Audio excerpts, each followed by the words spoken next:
Hi, and welcome to this little chat that we will have about your saboteurs. Now, this is based off the work from Dr. Shirzad Chamine.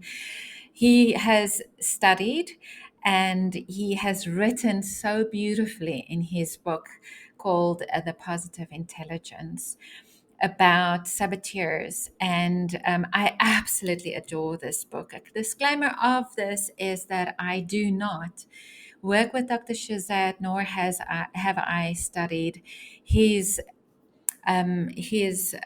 work extensively. I have read the book, and I do love to refer back into the book to pick up more and more and more information, just not just to help me, but then to help the clients that I work with. My name is Louisa, and I have two business lines. The one is called I Heart Me, where I absolutely love working with my clients to help them heal the past through clinical hypnosis and a modality called RTT, but then also through coaching style sessions to understand how they tick and how they can move forward. And the other one business line that I do is more to help with financial independence called Money Wealth Success.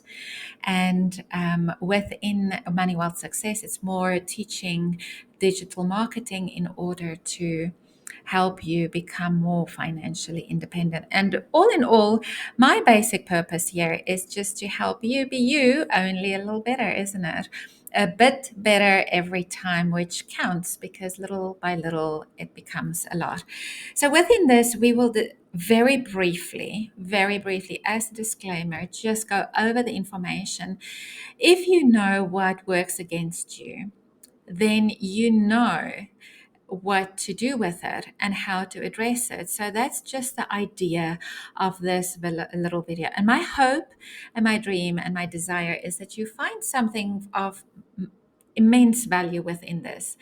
At the end, I will put, and down in the description, I will put the website where you will be able to go to do the assessment if you want to do that. And if you like this video, like and subscribe as well, as everybody says, and share the information with somebody else, because we all do need to know what holds us back. So if you've watched my previous video, or you haven't yet, I do urge you to watch it, because it gives you a different understanding of how you came without sounding too woo-woo to earth, or how you were embodied into this human body of yours, having this human experience.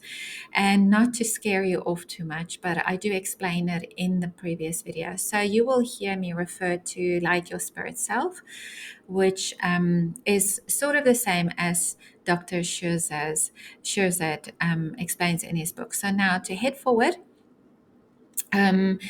here we have two parts that works within us. Dr. Shirzad talks about the sage, where I speak about the higher self, or the true self, or the spirit you. This is the biggest forming part of you, or the biggest driving part of you, that resides within your subconscious mind.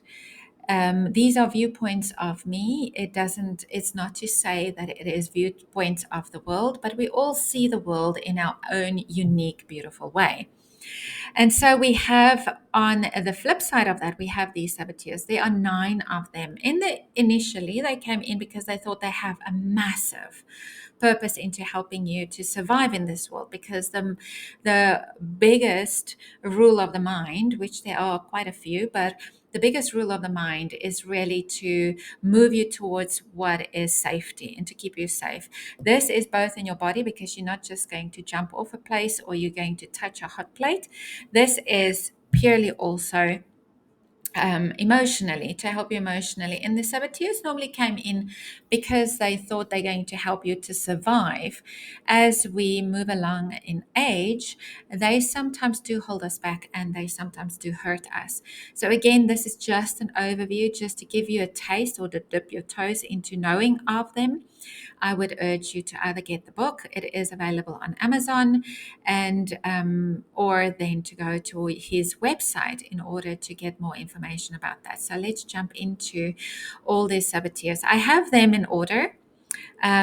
Probably a little bit of a saboteur coming in, which is alphabetically. It's not listed alphabetically on the website, and it is not meant for me to contradict.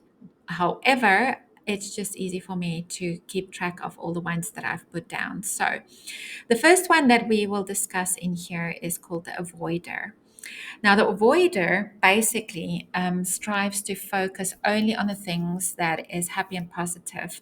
Life for the avoider is only about fun. There cannot be any negativity. There cannot be any complexities or difficulties or anything that's unpleasant, though it be a task or a situation or a purpose. The immediate thing is to call in any of those symptoms: fight, flight, freeze, or fight, flight, freeze type of behavior.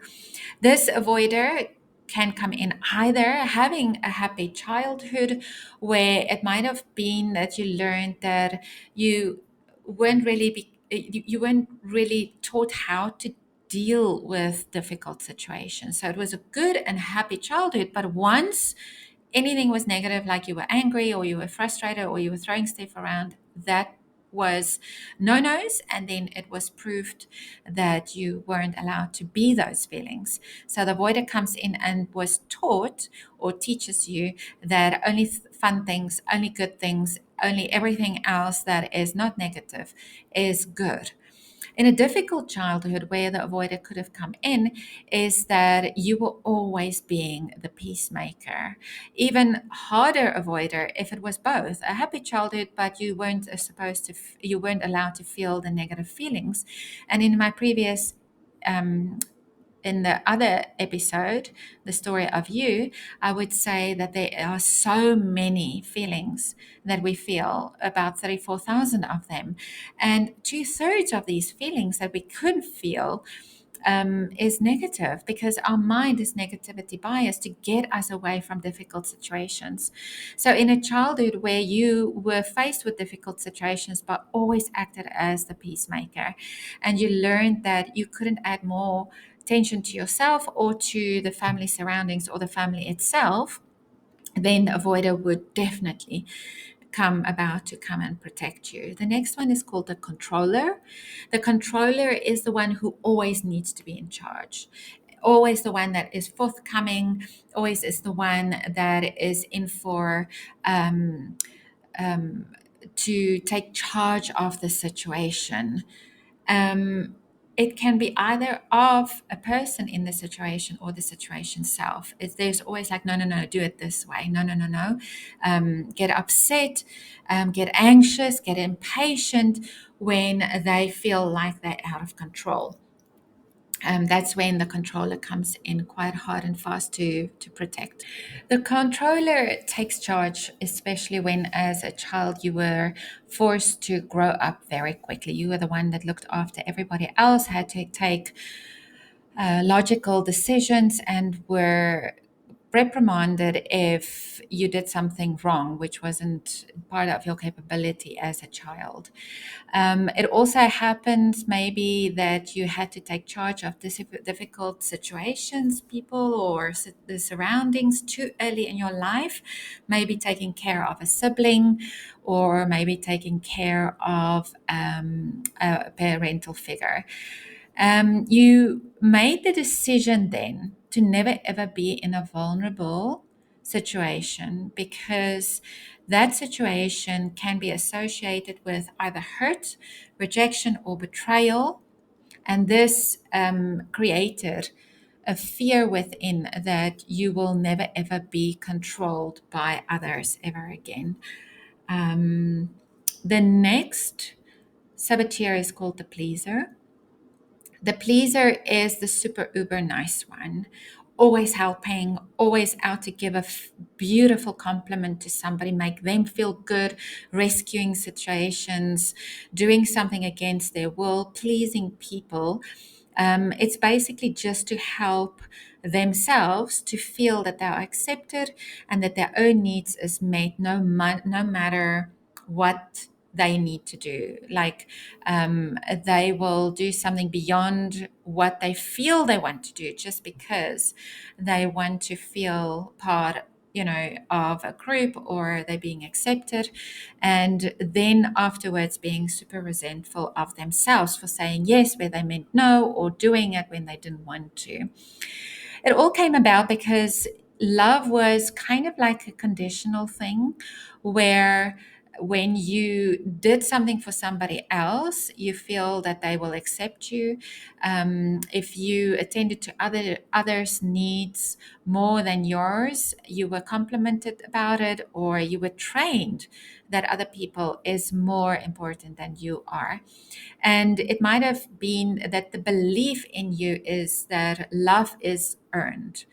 You simply can't be worth having love when you do something, when you're kind to somebody, when you do more for others than you do for yourself. Then this is where you feel that you're most worthy of. The next one is the restless. The restless absolutely cannot sit still. It is the busy bunny. It is like an energetic bunny, busy, busy, busy. There's always something better. Can never just sit and do something, sit still, watch a movie. It has to be up and about, moving. I believe that there is more excitement in other activities, and being super busy kind of makes them feel that they are that they have value, right? So they're never really happy with in the moment or having peace in the moment. And it came about because there's always um, it came about because they wanted to feel that they are okay as a person. Being busy was complimented. Doing something more was complimented, and it was acceptable. So they learned that it's only acceptable by doing stuff constantly. So it's kind of like a self nurturing type of thing, self soothing, because in your childhood, you might have felt that you were accepted more or appreciated more. Your nurturing desires was met more by your parental figure because you kept on doing things. You never really sit down and could just enjoy being relaxed and calm and at peace. The race-led activities is either to self-soothe you or escape from that feeling that there is overwhelm, like the pain of anxiety or the anxiety itself or pain itself. So um, to kind of it's almost like moving away from something by distracting through constant actions. The stickler is the next one. The stickler is the overbearing perfectionist. It's like constantly everything is in line, everything has stickers on, boxes match, they're all stacked on top of each other, and everything is in straight lines. Matchy matchy, everything color coded, everything. It's really just an overwhelming amount of order and organization. There's a voice in the stickler's head that is super critical and self judging because of the judgment that they don't want to face that others can bring to them. So perfection keeps it safe. It's really a temporary relief from that voice that constantly come, but it's not enough. There must be more. Do it better. It can't be good already. And because it was trained that by doing right and doing it perfect is the only way to safety, it's free from danger. So it might have also been because chaos, which might have been in a family dynamic when you were younger, chaos meant insecurity or danger. And earning your worth through something that you did, being the perfect child, always listening, always doing it right, that earned you that acceptance and appreciation. The next one is the victim. The victim is the one that wants attention through being super dramatic. Like they're very emotional and they're temperamental. So you don't really know when, disaster's going to strike, or they just like emotional. Like they can be angry, like a lot of angry all of a sudden, or they can be very happy. And they focus on mostly the negative feelings because the negative feelings got them the most attention. So they love being the martyr. They love being the one that always is in trouble, or the one that's always sick, or the one that's always, the one that always, this always happens to me kind of words. I didn't expect it anything different. Yes, it's me again.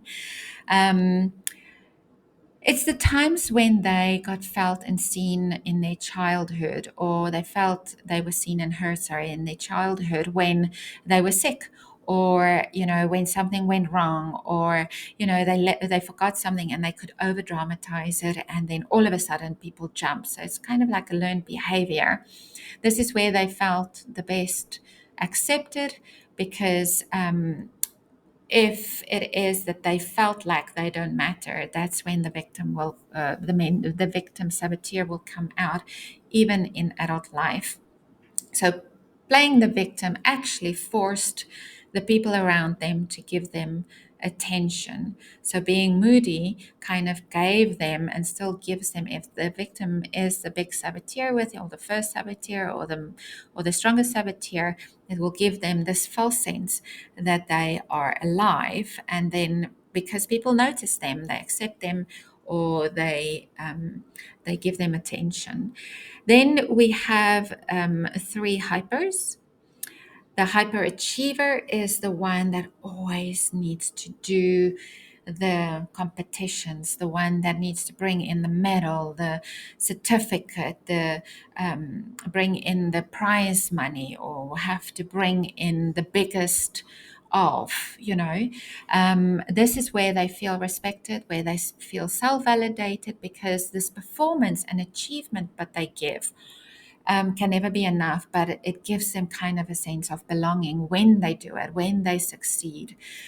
So ultimately, what happens is they're the workaholics. They don't really do well in relationships because it's not the need of the relationship, it's the need of the doing, the need of the achieving. So you'll find that there's very minimal emotional connection in these people. They strive for self validation, self acceptance, and self love because they were conditioned that it's only to do with their achievements, with their performance. So the results of this conditional love that they received, or the absent validation from their parental figures, brought about them wanting to do more, because the more they do, the more they are validated, the more it says that they belong. So everything in life is actually earned on conditions, or that is the perception of it.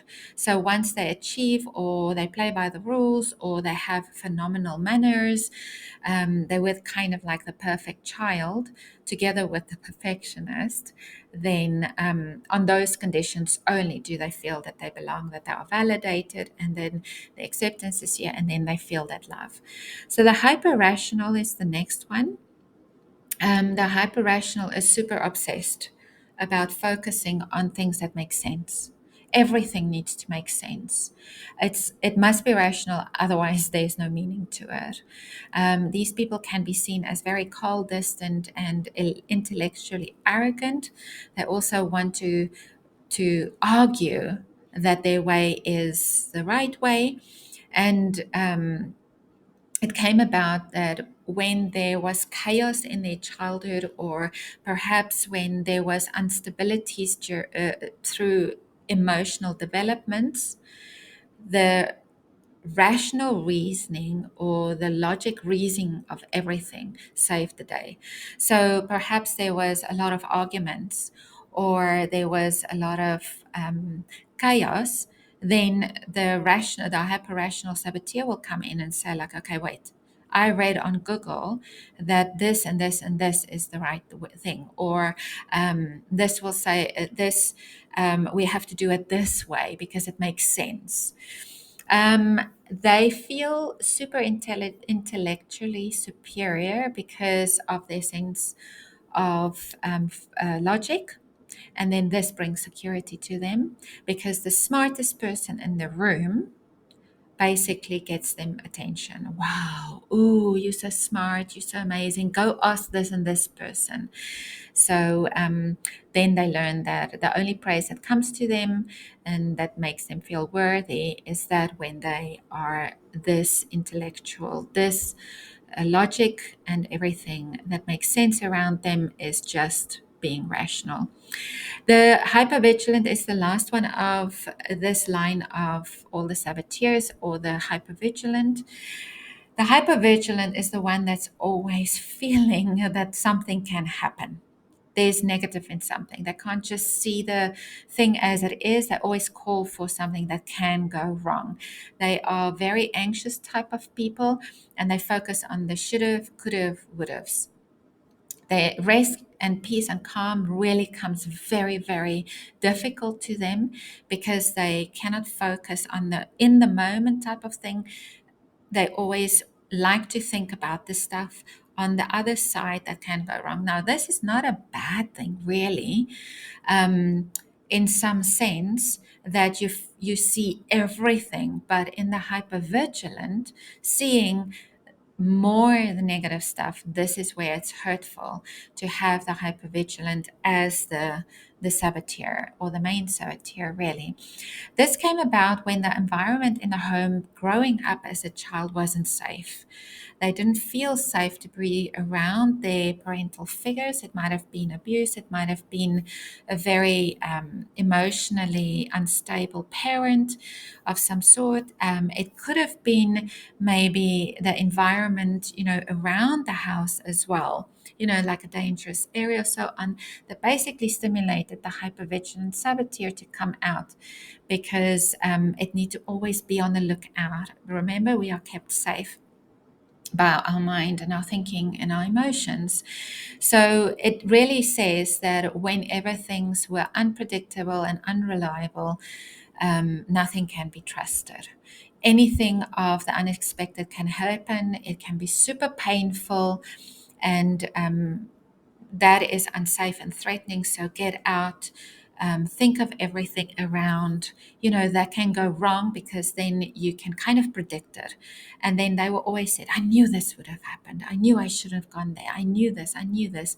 Or don't do it because, and it's very limiting. So these are the 9 saboteurs. So when we think about who we are and this really amazing life that we need to live as the light we have, the spirit self, there is a big change we need to make to call against the saboteurs. And how we can make this change, the very, very main action we can take is really to make the choice and to say, like, I have something inside of me, my spiritual being, that can really focus me onto living life better than what it is. Because life is unpredictable, because life is not always as perfect as we want, or life is not always, as amazing as we want. And a lot of times we grow through those uncomfortable places. The saboteur would like us not to go there because obviously it likes to keep us safe. So one of the suggestions that Dr. Shirzad gives in his book is really to allow the sage's power to come out. He listed as 5, and you can do it in this order: by empathizing, exploring different options, being innovative, navigating yourself, and then really just to activate that spiritual self within you to speak to the saboteurs. Again, as I said, please read the book to get a better understanding. It opens up so much around us. One of the other things that you can also do is really to go onto this link. You can click on there and go onto the link and do the online assessment. You'll get an email with the answers, and then you can get emails as well from Dr. Shirzad to help and guide you according to the saboteurs that follows you at that point. And the more you work with the saboteurs, eventually they start shifting around. Eventually they start moving around, that the one takes place above the other one. And then essentially in the end, you get to speak to all 9 of them, because all 9 is present with you. Thank you very much for listening out. If you like this video, please do press like. You can subscribe as well. And then speak with me. I love engagement. Drop something in the comments where you either express how you felt about this, something you would like to share, if there's a question you have about it. Essentially, just shine your light. Just be you, because you are worthy being you.